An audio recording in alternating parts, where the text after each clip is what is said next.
Utah's first responders are in a crisis, and we've been telling you about this all week. ABC4 News this week is shining the light on the emotional trauma that comes with being a first responder. Tonight, in the third installment of The Weight of the Call, ABC4's Jason Wynn highlights what administrators are doing to protect our first responders from post-traumatic stress syndrome and suicidal thoughts.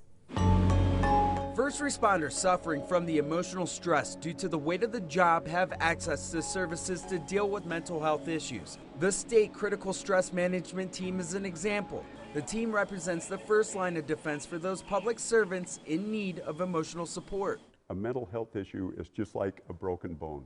It's just harder to see. However, the first responders I spoke with are reluctant to seek help when they are suffering because of confidentiality and job performance issues. Instead, they prefer to seek help from their brothers and sisters in blue and red who can relate to their struggles.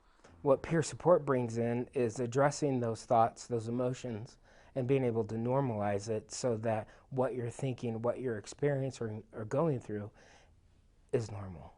Draper Police Administrative Sergeant Scott Adams created one of the first peer support programs in the state following the death of Officer Derek Johnson in 2013. So as this next generation comes up, they at least have that tool, and hopefully we're setting a good example for our future officers to take care of each other mentally.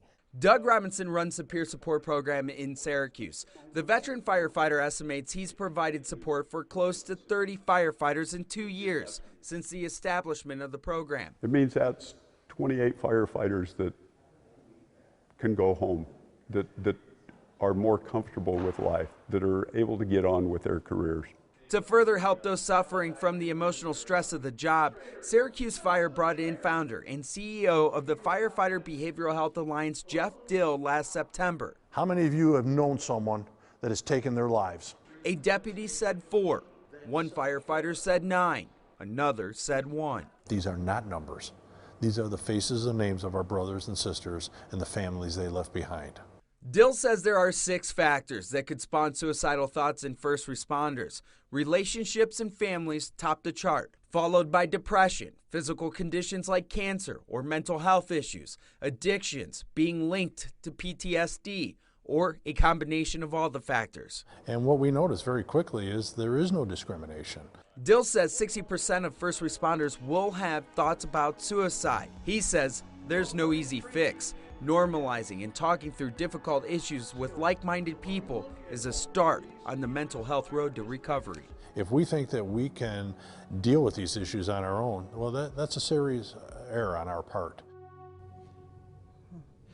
Now, Dill says the easy fix is normalizing everything within our first responders. And one thing that we did is we put in a grandma request to 166 Utah police and fire agencies. And we found as of today, there are 24 departments that have peer support programs, and the rest seem to rely on their employee assistance programs. Now, I'm going to put that information on abc4.com with this story so you can see for yourself what jurisdiction has peer support programs for the first responders. Jason, this series really has you thinking again about these first responders that are taking aid and helping all of us out. Yes. I do have to ask though, it has to be likely that these first responders take these issues home and it weighs on them there as well. Well, it really is. I mean, I've talked to over 200 police, fire personnel. Right. You know, I used to work mornings on the street with a lot of them, right. And a lot of them tell me, yes, they do take things home, and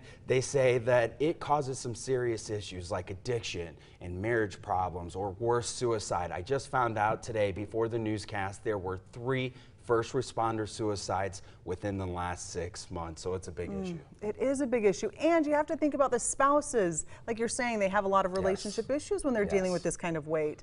What can a spouse do to somehow better support in whatever way they can? Well, I hate to say it, but they need to watch tomorrow's report because we're talking about a class that is tailored specifically for wives and husbands of first responders who have to deal with these types of issues. Another important story to be shared. Thank you so much, Jason Wynn.